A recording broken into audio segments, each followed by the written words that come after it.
we can recap the Forex segment, because Forex segment is completely dominated by this tactic.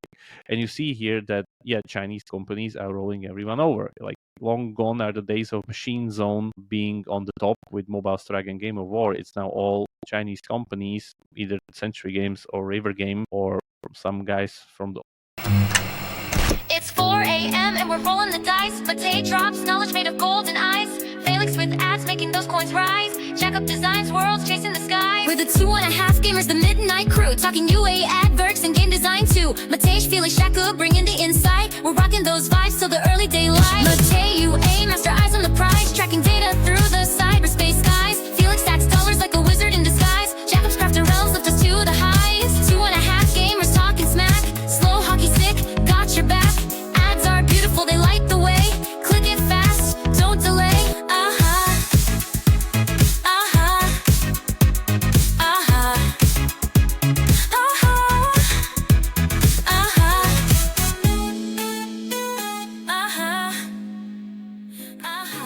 Hello. This is 2.5 Gamers special episode. As usually, when we do these solo ones from time to time, but some of the things are not really worth like going through whole podcast. So again, we do this solo wise. So hope this will be useful, because it's my turn this time. I'm gonna talk product stuff, and what I really want to talk today about is trends that we see in the, let's say, the overall big picture of a product strategy, like the portfolio trends in the market. No worries, there won't be many, there will be just two. And if you understand these two, I'm guessing you are understanding pretty much the whole market. So let's really get to it. So, what are we talking about? The only product trend you need to know in 2025, and that is UA product funnel. Yeah, surprise, or I would say no surprise, as those listening to our podcast know that this is something we've been talking pretty much for the last 3 years. But now it's getting, and I'll show you specific examples why it's getting so intrusive and why it's expanding so fast into different channels and why it works so well. So, for those who don't know this and like what they're talking about, Jakub. So if you remember something like the before age, like age of like 6 years ago, basically Hero Wars 2019, there was the old funnel where you have all these fake ads which would lower the CPI. They can look hyper casualish. You have our guy Hero falling into lava, or you unpinning lava on his head and him burning, and then fail screen and so on and so forth. That was the old model of 2019, and it was the like pretty much one of the like start of fake ads, even though of course Hero Wars Nexus isn't the one starting fake ads. It was probably Ebony or even before that. And it would lead you to a real game, of course, which would differ much. Again, the creative was completely fake, like nothing like it was into the game. Later, it got ducted as playable and so on. But like that's the old funnel. In these days, now in 2025, we have giant sophistication, and that sophistication means that we have a fake ad, then we have a fake game that this fake ad leads us to, which kind of equalizes itself, meaning there's nothing fake anymore because we go from fake ad to the fake game, so nothing's fake. But then in behind the scenes comes the real game, the one that actually makes money. So that's the state of the current market, like pretty much the sophistication of this model and how it's scaling games all over the place. Because again, why this whole thing is happening, fake ad is lowering the CPI because it looks hyper casualish, very approachable, easy to get into, gates mechanics or very similar random mechanics or whatever, something that's very, very approachable. Then the same kind of iterated gameplay is thrown at you right after the installation, which again we increasing the total addressable market so much now. And then comes the real game, which is the part where it actually makes money, and then where it starts. And you don't even know when you're playing Forex. That's basically TLDR of 2025. So the thing that you saw that just there is, of course, River Games Last War, one of the biggest games of last year, where you have the gates mechanic gameplay that is still prevalent within the game. But again, quite early you are transitioned from base building into the Forex map gameplay of you sending units against other units, so on and so forth. This whole gates mechanic gets pretty much sunsetted into the background. It's not really mandatory that much. It's still into the game because again, this is not just duct tape, but it's there and you play it from time to time, and it keeps it real, so they're not spammed with like, this is fake, where is my gates mechanic gameplay, they prevent pretty much this, like mitigate the problem with like fake reviews on the game. But then of course this is not making money. What's making money is the real Forex game. And this trick or this setup has been pulled multiple times by River Game, because we had top heroes again doing exactly the same thing. Instead of gates, we have action RPG gameplay based on Rumble heroes, and then the same as base building and Forex maps gameplay. Then they did Dark War Survival, which just taken directly like the notes or hints from Whiteout Survival, or Frozen City. There's the idle game start there. Instead of a furnace that's taking temperature, there's just a tower without the temperature mechanic, but everything else pretty much the same idle gameplay.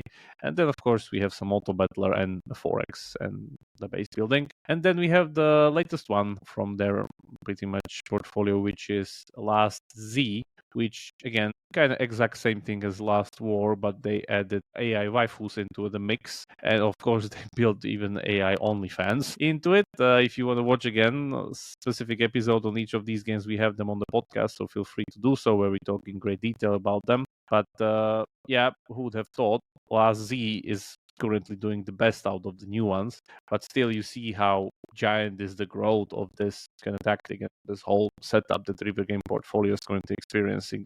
They went all the way to something like 7.3 million revenue a day just on the Western market that we see here, because of course we're not taking into account the Chinese revenue from WeChat mini games or these alternative stores, Android stores there. We don't see it, so it's probably even more. And yeah, not surprisingly, Last Z is the second biggest game now. But you see still like there's growth on each of these games. They're still going up. Moving forward within the segment, if you look at the main competitor, or like these two teams kind of switch sides, but yeah, River Games bigger, Century Games a little bit smaller compared to them. So Century Games, Frozen City, which was their idler. This is the real idler. This wasn't the Forex, but that idler was pretty much tacked on their Forex game, which created Whiteout Survival, which is again one of the biggest games last year, which has its same kind of idle core, which leads you to a Forex core, basically the one that makes money, because idle seems to establish itself as one of the best onboarding mechanisms for these things to again take everyone smoothly in, and then pretty much, oh hello, here's the Forex part. Again, this is taken from Frostpunk. So this is also one of the, I think, kind of key differences between River Game and Century Games, where Century, as I see it, kind of iterates and takes ideas much more from PC Steam, whereas River Game takes idea much more marketing creatives as for what's the new, onboarding stuff that they're using from the gates mechanic and like the stuff like that, what's trending on the market. But again, I could be wrong. This is just surface level observation that we see there, which leads us to Kingshot, the biggest game of this year, which is already doing like 3 million a day, where this exact same trick is being executed, where again we have the idle core similar to Whiteout Survival, we have the Forex core, but before that, the creative that you've seen anywhere, it's taken from a little indie darling called Thronefall that was developed by 2 or 3 people in Germany, I think, in October last year. And yeah, that's it basically. Like this is the comparison. On the left side we have Thronefall, on the right side we have Kingshot, and you see that it's nearly 1-to-1. But again, it's just used for the onboarding. Like you have these invasion events during the early game, which creates this kind of little bit of tower defense-y gameplay. Again, nothing really to it. It gets sunsetted off, and at some point these invasions completely stop, and you just, you play the Forex part. Alliances, upgrades, units, Forex map, March battle, base building, and so on and so forth. So exact same trick. This was actually one of my biggest polls of this year because it's so controversial. But again, here's the example of the pipeline. So we have the fake ad creative on the left, even with a little bit of a AI sliced on top of it. Then we have the fake game, which you see that it's really, really, really similar to what's in the creative, actually. Like, it's basically it. But of course, it leads to a Forex game, which is the real game. And this is how it works. Like, this is how you scale games really, really big in 2025. Yeah, as I said, line goes up. This is September 30th. It's October 7th. So it's even further. One addition to the mix, which again, I just don't want to talk about successes. There are also unsuccessful kind of mix, here, which is High Seas Hero, which has to yet find its footing in the market. But what's interesting about this, they actually went even further with this whole thing, where instead of just an onboarding game like they did with Dronefall on Kingshot, they actually went 3 cores here, like 3 fully fledged core gameplays, where the game starts with Legend of Mushroom, which is the image number 1 on the left, which is basically Legend of Mushroom. Then it goes into Frozen City style idle game, even though it looks like Fallout Shelter, it's not. It's just a visual of like this kind of ant farm.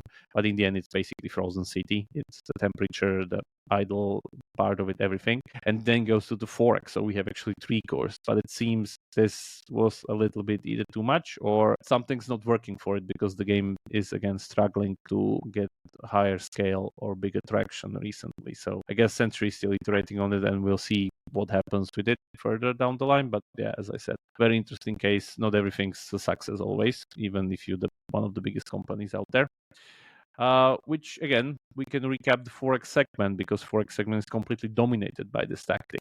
And you see here that, yeah, Chinese companies are rolling everyone over. Like, long gone are the days of Machine Zone being on the top with Mobile Strike and Game of War. It's now all Chinese companies, either Century Games or River Game or some guys from the old guard, which are barely able to kind of catch up. And there's one team, and kudos to our friends from Score Warrior, that did Total Battle, which is able to keep up and be in the top 10 in the Western charts. And yeah, this just proves this whole point, that this strategy is so potent and so strong that they were able to do this on their 7-year-old game, basically. Like, you see the line there as it scaled to its record revenue recently, which is like 600K a day.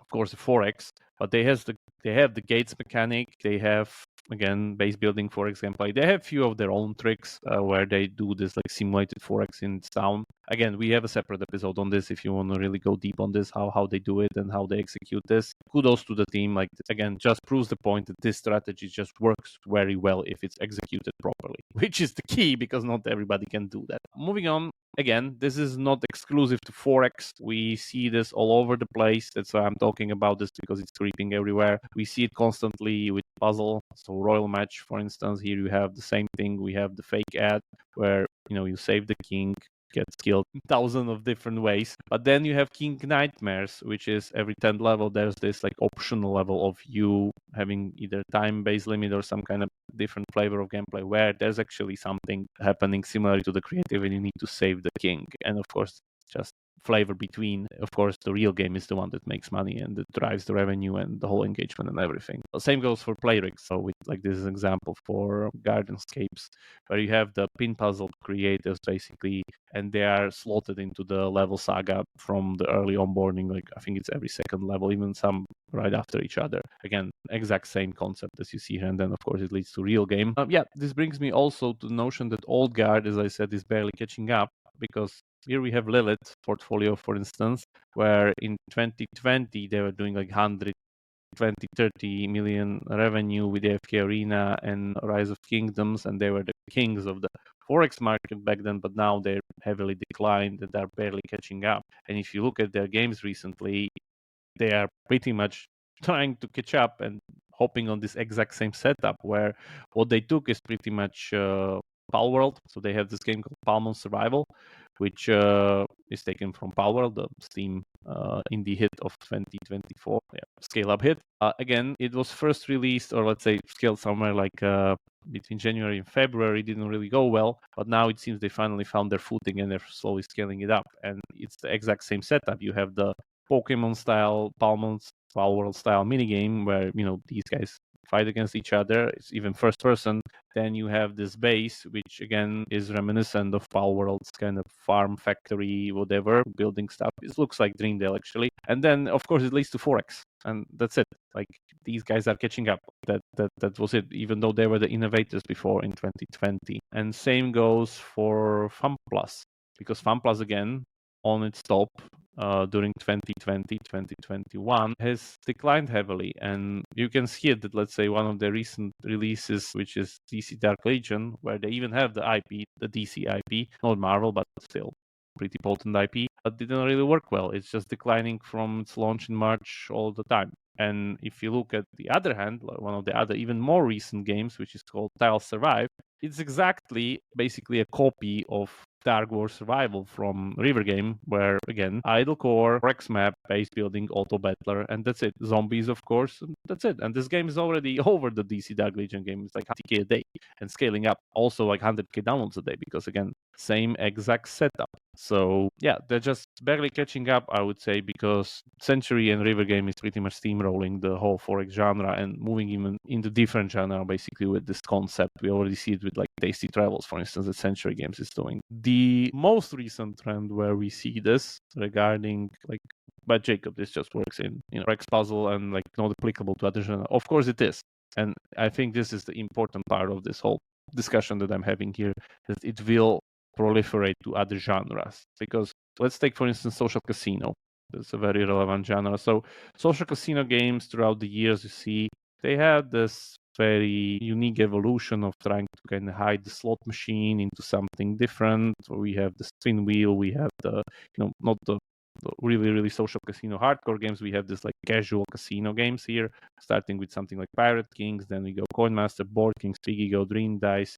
Monopoly Go is basically taking Board Kings with an IP, like iteration there. It's very specific, and you see the layout and everything. It's kind of quite similar. But recently, again, a lot of games are going even further. For instance, we have Animals and Coins, which has this bear with these ladders or whatever, like a runner, because their creatives looks like it. So this is again the fake gameplay. Like they changed the slot machine to be this kind of fake slot machine setting. Same goes for Fish of Fortune, which is like fish style, but in coin looter game. That's the subgenre. All the creatives are about fish. The last addition to this bunch is Angry Birds, surprisingly, which and this is a very, very good iteration in my opinion. I'm really looking forward how this game will fare into global launch, where you can actually even move a little bit the bird and have some kind of control, so it's not all automated. But yeah, they turned their flying birds on a slingshot mechanic into that's their slot machine basically. That's what they did here, and of course it's Coin Master meta. So again, this trend is moving there. But we go even further, and the trends move even further, which means it actually has the onboarding fake gameplay, because these games are just hiding it. They don't have extra idle core somewhere there. Like this is it, as you see it.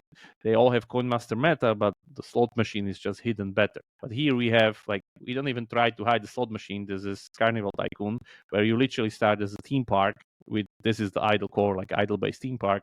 Then suddenly here's your Coin Master spin machine, and then that's how it works. And here we can see it where literally like a hyper casual ad, and then it goes into exactly the thing that you see here. It is the idle theme park, and then hello Coin Master, this is where we actually make money. And it's scaling very, very well, already past 200k. And as you've seen in the chart, this is already the fourth biggest game by IP revenue in the coin looter genre, right after big three: Monopoly, Coin Master, and Dice Dreams. And this is not like a coincidence. We also have Top Tycoon by Solitaire Farm, which is exactly the same thing, literally the exact same concept: idle game theme park, slot machines, and the typical Coin Master meta. Here's an example: social revenge mechanics, which scaled even faster, because this scaled from July to already 100 a day basically in 3 months. And yeah, it just goes up. So yeah, that's the trend number one. And the trend number two, which complements this first trend, is templatization. And this is even more important, especially for big companies having multiple games in portfolios. So what this means is that, in my opinion, this is the most efficient way to create new games. Of course, it has a drawback, because template will keep you locked within a genre. But again, still, it's the most efficient way if you know how to pull it off. So the most famous company that's been using this strategy, of course, is Habby. If you see their metagame template, just been getting better and better from the days of Archero, Survivor, IO, Kinjaran. You see it all over the place. It's pretty much their action or roguelite template that they're just using, and just changing cores. And again, the meta is pretty much the same. The mechanics, the gacha, everything's kind of the same. It's very, very efficient. Of course, it needs to work on the core, and not every game works on the core. From all those games that you see here, Bumble, Snaker, Survivor, IO, Kinjaran, and Archero, only Archero and Survivor IO actually scale. Kinjaran, Bumble, and Snaker didn't really scale that much. But again, because of the template, you have many more shots on goal because each consecutive game is faster than the previous one as you recycle all of these things. Again, a good example on the market where it actually works very well is Microfun, which completely took over Merge 2 genre, where you have Gossip Harbor, Seaside Escape, and multiple other games coming up now to take on pretty much everyone that's there and completely take all the market share.